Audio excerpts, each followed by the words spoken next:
네, 여러분 안녕하세요.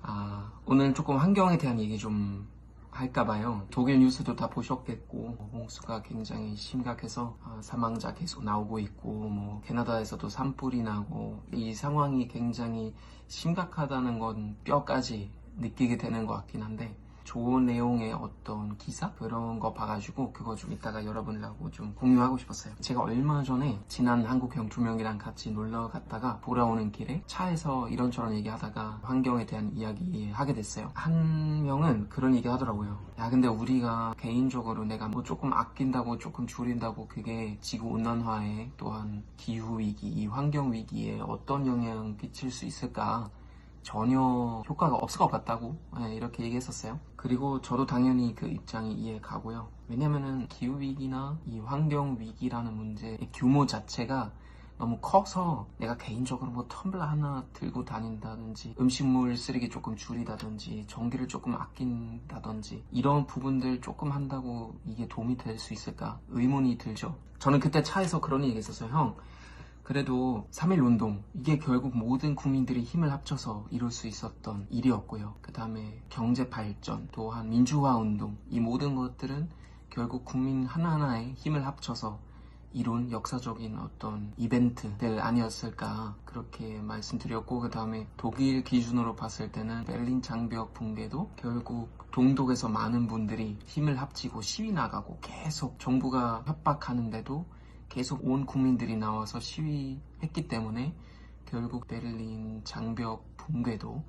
가능했다고 저는 봅니다. 그래서 우리 모두 다 조금씩 힘을 합치고 조금씩 노력하면 어떤 대단한 결과를 낼 수 있지 않을까 싶었는데, 그 와중에 제가 얼마 전에 독일 뉴스 페이지에서 어떤 기사를 봤어요. 어떤 연구 결과를 낸 건데, 독일 환경 전문가들이 우리가 일상생활에서 우리 모두 다 조금만 노력하면 어느 정도 결과를 낼 수 있는지에 대한 그런 연구 결과입니다. 4가지 할 수 있는 것들을 얘기를 하는데, 음식물 쓰레기를 우리가 반만 줄여도 탄소 배출을 600만 톤 줄일 수 있다고 합니다. 식품에 대한 수요가 줄어들고 덜 만들고 덜 운송하고 덜 냉동시키면 이산탄소 배출이 줄어드는 거죠. 음식물 쓰레기를 진짜 반만 줄여도 이렇게 된다고 합니다. 자, 그 다음에 2번째, 요즘 줄리안이 비건 생활 한다고 해서 굉장히 대단하다고 생각했었는데, 고기 소비가 정말 큰 영향을 끼치는 것 같아요. 모든 국민들이 고기 소비를 5분의 1로만 줄여도 탄소 배출을 1년에 1000만 톤 줄일 수 있다고 합니다. 1000만 톤. 특히 소, 양이 배출하는 그 메탄가스가 주 범인인데,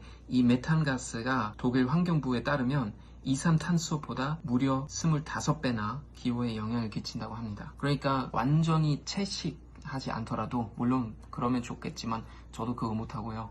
저도 고기를 되게 좋아하니까 아예 비건까지 할 수는 없겠지만, 그래도 고기 소비를 조금만 줄여도 이 정도 결과를 낼 수 있다고 하네요. 또 하나는 이것도 중요한 것 같아요. 옷 쇼핑은 5분의 1로만 줄여도 1년의 탄소 배출을 1200만 톤 줄일 수 있다고 합니다. 현재 독일인들이 평균적으로 1년에 새로운 옷 한 56벌 정도 구입한다고 하는데요. 그거 한 5분의 1 정도만 줄여도 1200만 톤의 탄소 배출을 줄일 수 있다고 합니다. 그리고 또 하나는 국내에서 비행기보다 기차를 타면 1년의 탄소 배출을 200만 톤 줄일 수 있다고 합니다. 지구온난화 원인의 한 3.5%, 어떤 출처는 5% 정도는 이제 비행기 때문이라고 하는데요. 그래서 그냥 국내선에서 비행기보다 기차를 타는 그런 행위만 해도 탄소 배출을 줄일 수 있다고 하는데, 비행기 관련된 다른 자료도 찾아보니까 비행기를 타는 것이 우리가 쓰는 그 이동수단 중에 환경이 제일 안 좋기 때문에 독일 환경부에 따르면 비행기를 위한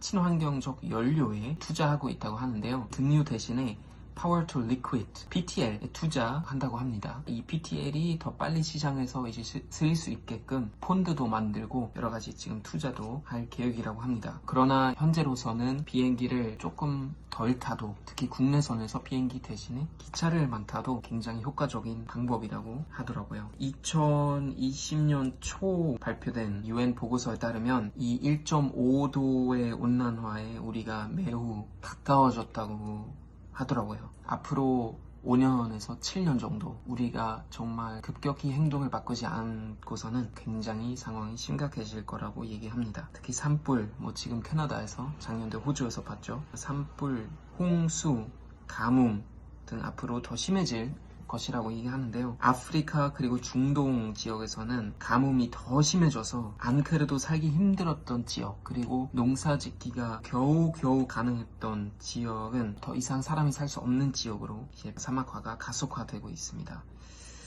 이게 그냥 몇 사례일 뿐인데 그래도 이미 우리가 어느 정도 상황이 얼마나 심각한지 알 수 있는 것 같아요. 그리고 아침에 온라인으로 BBC 뉴스 하나 떴는데 한국 기업이 인도네시아 한 섬에서 팜유 생산을 위해서 거의 서울 크기의 면적의 열대우림을 아예 태워버렸다고 합니다. 그런 보도가 나왔고요. 정말 이런 뉴스를 접할 때마다 굉장히 너무 마음이 아프고요. 이러다가 한국도 기후 악당이라는 말이 이미 붙은 건지 모르겠는데 플라스틱 소비도 1위니까 전 세계적으로. 그래서 정부, 기업, 그리고 우리 모두 다 좀 더 노력해야 하지 않을까 하는 생각입니다. 오랜만에 다시 타일러가 쓴 책을 꺼내서 다시 보고 있는데 타일러가 정말 조사 많이 했고 정말 잘 썼더라고요. 그래서 특히 우리가 소비하는 것에 대해서 어떻게 좀 더 친환경적으로 소비할 수 있는지, 행동할 수 있는지에 대한 그런 것들 자세히 설명해 줬는데 여기 142페이지에 지구를 위해 실천해야 할 10가지 라는 리스트가 있어요. 그 리스트도 잠깐 한번 읽어드릴게요. 여름 냉방은 1도 높게, 겨울 난방은 1도 낮게 설정하기, 과대 포장한 제품, 선물 세트 등 피하기, 재활용이 어려운 유색 페트병 대신 투명 페트병 사용하고 분리 배출하기, 플라스틱 통은 여러 번 재사용하기, 음료 마실 때 빨대나 일회용 플라스틱 컵 사용하지 않기, 수도꼭지를 잘 잠그고 샤워 시간 줄이기, 화장지, 종이, 가구 등 모든 목재 및 임산물의 FSC 국제산림관리협회원 인증 라벨 확인하기, 그리고 종이를 절약하여 사용하고 재활용하기, 가능한 걷거나 자전거 및 대중교통 이용하기, 어린 생선, 즉 풀치, 노가리, 총알 오징어 등 구매하지 않기, 이렇게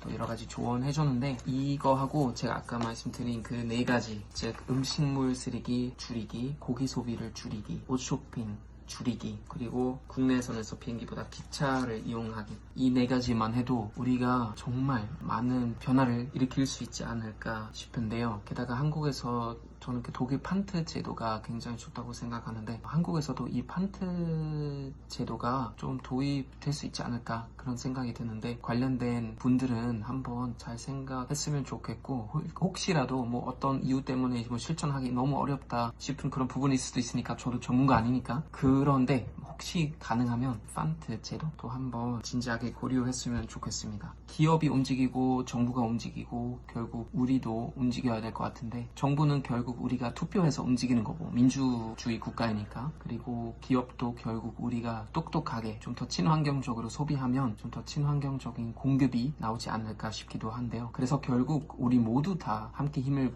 붙이면 작은 나라이지만 이 5천만 명 국민이 있는 대한민국에서 우리도 환경을 위해서 정말 큰 변화를 일으킬 수 있지 않을까 싶어요. 네, 감사합니다.